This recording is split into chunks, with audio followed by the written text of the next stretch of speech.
এবারের পূজায় ইলিশ পাচ্ছে না ভারত, দেশের চাহিদা মিটিয়ে পরে রপ্তানি। ইলিশ নিয়ে হাঁপিতে সৌরভ গাঙ্গুলি এবং ইধিকা পালের। মাছে ভাতে বাঙালি বলেই হয়তো বাংলাদেশের জাতীয় মাছ ইলিশ, কিন্তু সেই ইলিশই এতদিন ছিল দেশের সাধারণ মানুষের নাগালের বাহিরে। প্রতি বছর টনকে টন ইলিশ রপ্তানি হয়ে আসছিল ভারতে প্রচুর পরিমাণে ইলিশ রপ্তানি হওয়ায় দাম নাগালে থাকায় খেতে পারত সেখানকার সাধারণ মানুষও। কিন্তু খোদ বাংলাদেশের সাধারণ মধ্যবিত্তের কাছে যেন ইলিশ এই নামটাই ছিল বিলাসিতার। এবার চিত্র পাল্টেছে। সরকার পতনের সাথে সাথে ইলিশের বাজারেও পরিবর্তনের হাওয়া।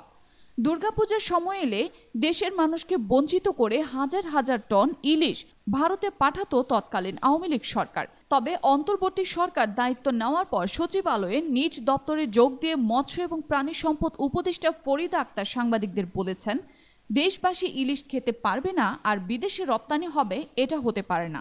স্বল্প আয়ের মানুষের ধরাছোঁয়ার বাইরে চলে যাওয়া ইলিশ মাছের দাম নাগালের মধ্যে নিয়ে আসার প্রতিশ্রুতি দিয়েছেন তিনি।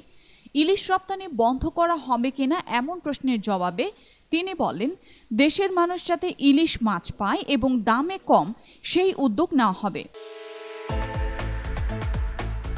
ফলে উদ্ভূত পরিস্থিতিতে এবার দুর্গাপূজায় ইলিশ আদৌ কি যাবে কিনা এই নিয়ে সংশয় বাড়ছে ভারতের ইলিশের বাজারে। তবে এই বিষয়ে এখনও আশাবাদী ভারতীয় দলের সাবেক অধিনায়ক সৌরভ গাঙ্গুলি।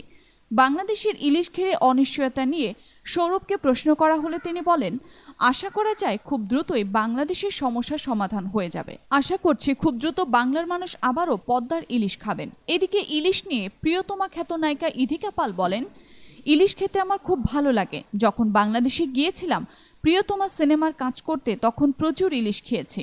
আশা করি ভারত বাংলাদেশের সম্পর্ক আবারও সুসম্পর্কের পর্যায়ে যাবে এবং পুজোয় আমরা ইলিশের স্বাদ নিতে পারবো।